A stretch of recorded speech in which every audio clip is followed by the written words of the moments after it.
그냥 윤석열 대통령을 석방하고 말면 다른 피의자들, 예를 들어 윤석열 대통령과 똑같은 경우로 구속되어 있는 수많은 전국의 피의자들, 피고인들 구속 형 집행을 받고 있는 사람들. 예. 지금 이 법원 결정문을 보면은 단순하게 뭐 석방 사유뿐만 아니라 재심 사유도 된다고 치면 지금 현재 형이 확정돼서 살고 있는 사람들도 문제를 삼을 수 있는 거거든요. 그 법률적으로 그 논란의 소지가 있는 그런 쟁점들을 이유를 들면서 이렇게 구속 취소 결정을 하는 경우는 저도 처음입니다. 처음 접해봤습니다. 뭐 법원의 결정에 100% 공감을 해서 예. 검찰에서 석방 지휘를 하면 윤석열 대통령이 바로 석방이 되는 것인데 예. 그렇지 않고 검찰이 등본을 접수한 후에 예. 그 즉시 항고를 제기할 수 있는 기간인 7일 동안 고려를 해가지고 즉시 항고를 제기하게 된다면 그동안 석방되지 않습니다. 지금 마지막에 이렇게 써 있어요. 그러니까 공수처법 등 관련 법령에 명확한 규정이 없고 이에 관한 대법원의 해석이나 판단도 없는 상태인 바 절차의 명확성을 기하고 수사 과정의 적법성에 관한 의문의 여지를 해소하는 게 바람직하므로 구속 취소 결정하는 것이 상당한 만약 이러한 논란을 그대로 두고 형사재판 절차를 진행할 경우에 상급심에서의 파기 사유는 물론 한참 시간이 지난 후에도 재심 사유가 될 수 있어서 그렇다. 이 부분을 말씀하신 거죠. 그렇습니다. 그러니까 예. 집을 짓는데 기초를 확실히 다져놓지 않고 지금 현재 집안이 흔들리지 않느냐 막 이렇게 지적하는 사람들이 있단 말입니다. 예. 그런데 이걸 갖다가 그래 과연 집안이 확실한지 아닌지 확인해보자. 이런 절차 없이 그냥 집을 지어 놓으면 어느 날 갑자기 우르르 무너질 수 있는 거 아니겠습니까? 예. 이런 절차적인 문제에 대한 최종적인 판단은 상급심에서 내리는 것이니 예. 상급심의 결정을 받아보고 그리고 앞으로 실체적 판단에 들어갑시다. 이런 취지로 보이는 게 맞을 것 같습니다. 분명히 형사소송법에 즉시 항고의 대상으로 구속 취소 결정에 대해서는 명시되어 있고 그걸 특별하게 배제되는 그런 결론 없이 하다못해 즉시 항고를 판단하게 될 상급심의 결정 없이 그렇게 주장하는 것은 그냥 주장 이상 그 특별한 의미는 없다고 보는 게 맞을 것 같습니다. 자, 또 오늘 대통령의 형사재판을 맡고 있는 서울중앙지방법원이 윤 대통령 측에서 제기했던 구속 취소 청구를 인용을 했습니다. 네네. 이 인용 결정은 어떻게 보십니까? 총평을 하신다면. 예, 법원에서 이 중대한 사안에 대해서 상당히 좀 많이 고심을 한 거 흔적이 보이고요. 예. 물론 그 논리 구성이라던가 뭐 이론 근거라던가 이유에 대해서는 뭐 저는 100% 동의하지는 않습니다만 예. 어쨌든 고심 끝에 내려진 결정이라는 흔적이 엿보입니다. 예. 사실 이게 구속 취소 청구라는 것 자체가 네네. 법률가 생활을 오래 하신 분들도 굉장히 한 번도 본 적 없었었는데 구속 취소는 그 보석이나 이런 것과 달라가지고 예. 아주 명백하게 구속 사유가 존재하지 않는 경우, 예. 예를 들면은 친고죄의 경우에 고소가 취소가 된 경우라던가, 예. 아니면 실형 4월을 선고받았는데 구속기간 1심 구속영장의 효력은 6개월 동안 지속되거든요. 예. 이미 4개월이 지나서 뭐 4개월 보름 이렇게 된 사람의 경우에 석방해 줘야 되지 않겠습니까? 예. 영장으로는 구속해 놓을 수 있지만 이미 실형 선고 기간이 지났으니까요. 그런 경우에 석방하는 제도인데 이처럼 이렇게 그 법률적으로 그 논란의 소지가 있는 그런 쟁점들을 이유를 들면서 이렇게 구속 취소 결정을 하는 경우는 저도 처음입니다. 처음 접해봤습니다. 예. 자, 일단 가장 중요한 것은 윤 대통령이 그러면 구치소에서 바로 나올 수 있는 것이냐? 석방되는 겁니까? 그건 아닙니다.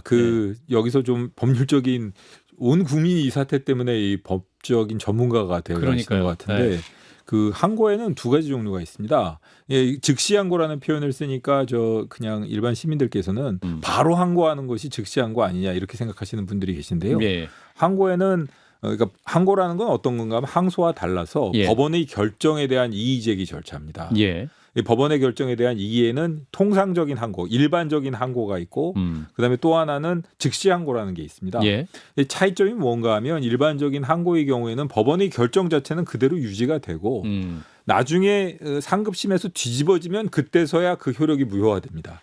반면에 즉시 항고의 경우에는 예. 법원의 결정이 있더라도 검사가 즉시 항고를 하면 그 즉시 법원 결정의 효력 자체가 인정되지 않습니다. 정지가 됩니다.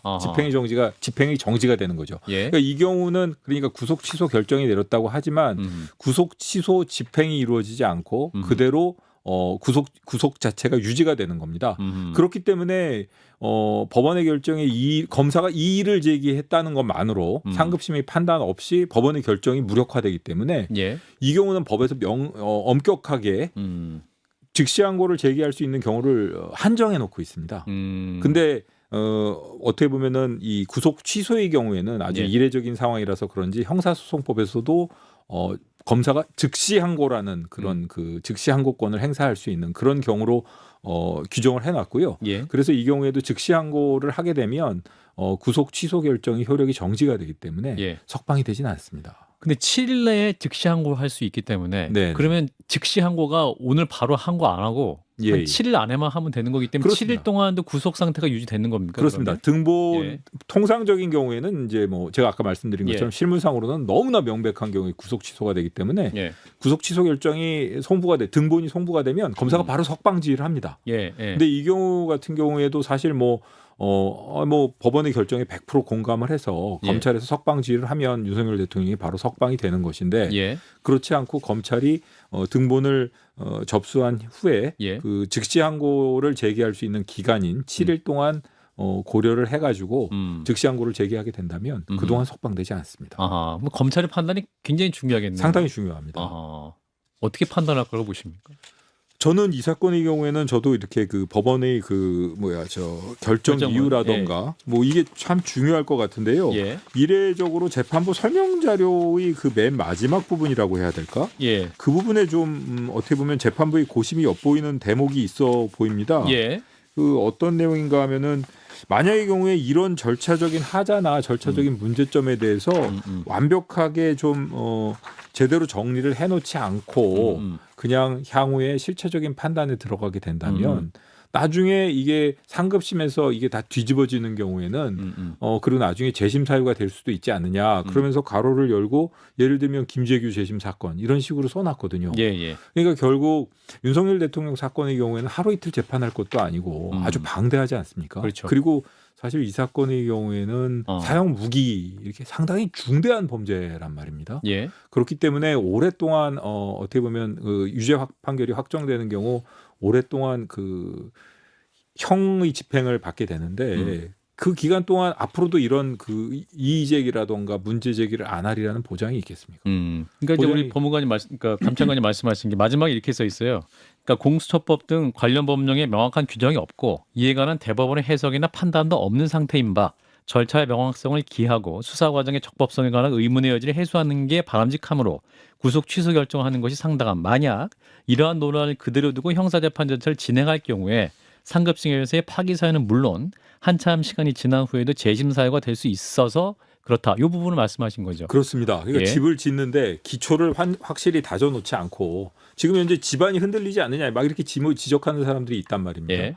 그런데 이걸 갖다가 그래 과연 집안이 확실한지 아닌지 확인해보자. 이런 절차 없이 그냥 집을 지어놓으면 어느 날 갑자기 우르르 무너질 수 있는 거 아니겠습니까? 그러니까 법원의 취지 자체는 우리가 앞으로 큰 집을 지어야 하는데 예. 이런 그 절차적인 문제, 이 기초가 될 수 있는 출발점이 될 수 있는 이런 문제를 하나하나 점검을 해야 되는데 예. 물론 우리도 이 실체 판단 과정에서 판단을 내릴 수는 있겠지만 예. 이런 절차적인 문제에 대한 최종적인 판단은 상급심에서 내리는 것이니 예. 상급심의 결정을 받아보고 그리고 앞으로 실체적 판단에 들어갑시다. 이런 취지로 보이는 게 맞을 것 같습니다. 그리고 기초가 잘못되어 있다면 예. 기초부터 다져가면서 하다못해 검찰이 재수사를 한다던가 경찰에서 재수사를 한다던가 예. 이런 과정을 거쳐서라도 이 문제를 털고 지나갑시다. 이런 고심이 엿보이는 것 같습니다. 제 생각은 그렇습니다. 즉시 항고 문제, 네네. 그 문제 좀 논란이 좀 있는 것 같은데, 이를테면 윤 대통령 측 변호인이나 네. 이제 국민의힘 쪽에서는 검찰의 즉시 항고 이거 위헌이다. 2011년에 11년쯤에 없어진 거다. 뭐 이렇게 예. 또 얘기하는데 이게 뭐가 맞는 얘기인지. 그게 저도 그런 주장이 있을 것 같아가지고 네, 그런 주장이 있을 것 같아서. 그런 주장이 있을 것 같았는데 즉시 항고의 경우에는 법원에서 결정을 내려도 바로 검사가 항고를 하면 그게 검사의 항고가 적정하냐 아니냐를 떠나가지고 바로 법원의 결정이 무력화되지 않습니까? 예, 그렇죠. 그렇기 때문에 구속 집행 정지라는 게 있습니다. 그러니까 여러 가지 구속된 사람을 풀어주는 절차는 보석도 있고 구속 집행 정지도 있고 예. 구속 취소도 있는데 예. 구속 집행 정지 결정에 대해서는 예를 들어 예전에 같은 경우에 이렇게 검찰에서 좀 마음에 들지 않는 피의자가 뭐 전관 출신, 뭐 법원 출신 변호사를 선임해가지고 예. 구속 집행 정지 결정을 받아낸다던가 하면 그냥 바로 즉시 항고를 해버리는 경우가 있었거든요. 그러면 어디를 하면서 그럼 법원의 결정이 무력화되죠. 예. 그런 거에 문제점을 제기를 해가지고 헌법재판소에서 야 이건 좀 문제가 있지 않냐 그래가지고 그 구속집행 정지에 대해서는 즉시항고가 위헌적이라고 해가지고 폐지가 됐습니다. 구속집행 정지의 경우에는 예. 하지만은 구속 취소의 경우에는 취소는 그대로 아니다. 남아 있습니다. 아. 그대로 남아 있습니다. 근데 남아 있는데도 예. 이 그런 헌법재판소의 구속집행 정지에 대한 위헌 사례를 유추해 볼 때 예. 여기도 그런 걸 적용해야 되지 않느냐 이런 논리인 것 같은데 어찌되었든 간에 그 부분에 대해서는 분명히 형사소송법에 즉시항고의 대상으로 구속 취소 결정에 대해서는 명시되어 있고 그걸 특별하게 배제되는 그런 결론 없이 하다못해 즉시항고를 판단하게 될 상급심의 결정 없이 그렇게 주장하는 것은 그냥 주장 이상 특별한 의미는 없다고 보는 게 맞을 것 같습니다. 주장이지만 또 틀린 주장이다. 틀린 주장이고 뭐 받아들여질 가능성을 제 개인적으로 볼 때는 거의 없는 것 같습니다. 그렇군요. 예. 박스는 실장님과 이재영 사실 의원님. 뭐 공수처 수사권에 대해서는 예. 뭐 여러 그 문제 제기들이 있었잖아요. 네네. 그러니까 뭐 저는 쟁점까지는 아니고 문제 제기 정도라고 생각을 하는데 일단 공수처가 직권남용에 대해 수사할 수 있고 그리고 이 범죄와 직접 관련이 있는 범죄, 동일인의 네. 범죄에 대해서 수사할 수 있다라가 이제 공수처법의 수사 대상인데 오늘 재판부는 일단 변호인의 주장에 따르면 네네. 직권남용에 대해서 인지한 변호인들의 주장이 공수처가 인지하지 않고 그 다음에 이 관련 범죄로 내란죄에 수사를 했다. 여기에 대한 대법원 판례나 해석이 명확치가 않아서 네. 이건 뭐 순전히 공수처가 신설기관이기 때문이죠. 예. 않아서 일단 여기에 대해서 좀 명확히 할 필요가 있다. 이렇게 얘기했잖아요. 예, 그러니까 두 가지를 지적을 했는데 하나는 수사권의 문제하고 하나는 피의자의 그 인치 예. 그런 절차. 그러니까 사실 공수처법이 만들어지긴 했고 공수처법에 따르면은 수사 및 기소를 할 수 있는 범죄, 수사만 할 수 있고 기소는 못하는 범죄 이렇게 여러 가지 규정들이 있는데 예. 그런 경우를 해결하는 아주 구체적이고 세세한 경우에 대한 규정이 없습니다. 그렇기 때문에 계속 이런 문제가 생겼던 것인데 공수처에서 수사만 할 수 있고 기소는 못하는 범죄에 대해서는 수사가 종료되면 기록을 송부하여야 된다라고 되어 있지만 신병을 어떻게 처리하는지에 대한 전혀 관련 정확한 규정이 없었거든요. 예. 그런 점도 지적한 것으로 보입니다. 그러니까 그런 점 그리고 또 공수처가 어떻게 보면은 아주 예외적인 직권남용 범죄 있지 않습니까? 직권남용 권리행사방해 이 부분을 기초로 해가지고 사실 그 부분은 기소를 못 하거든요.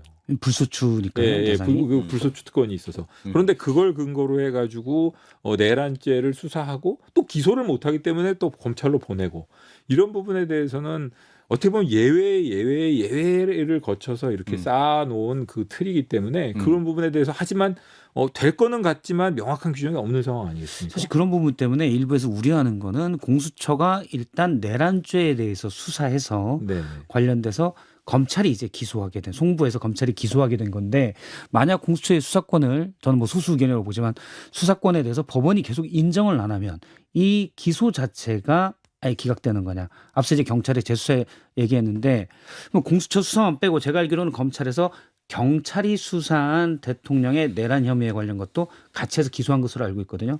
그것만으로도 충분히 이 기소는 유지될 수 있는 건지. 저는 증거법적으로는 가능할 것으로 보이는데 만약의 경우에 공수처의 수사권 출발점 자체를 부정하는 결과가 상급심에서도 똑같은 결론이 내려진다면 당연히 변호인 측에서는 공소기각 결정을 구할 겁니다. 아마 공소제기 절차 자체가 법률의 규정에 위반한 경우 예. 명백히 위반한 경우에 해당한다고 해가지고 이 내란죄에 대해서는 실체 판단, 내란죄가 있었느냐 없었느냐 그리고 내란죄의 증거가 있었느냐 없었느냐에 대한 실체 판단은 할 필요도 없이 공소제기 절차가 적법 규정에 적법 절차에 위반한 경우로서 공소기각 결정을 구한다라고 주장할 것이고 저는 거의 100% 그런 가능성이 있다고 보여집니다. 그 주장을 한다는 게 이제 100% 예, 가능성이 제가 있다는 보기에는 만약의 경우에 상급심에서 이게 깨끗하게 정리가 안 되고 지금 현재 그 형사 25부죠. 합의 25부의 그 결론대로 진행이 된다면 뭐 그런 주장을 할 것은 너무나도 명백해 보입니다. 자, 예. 그래서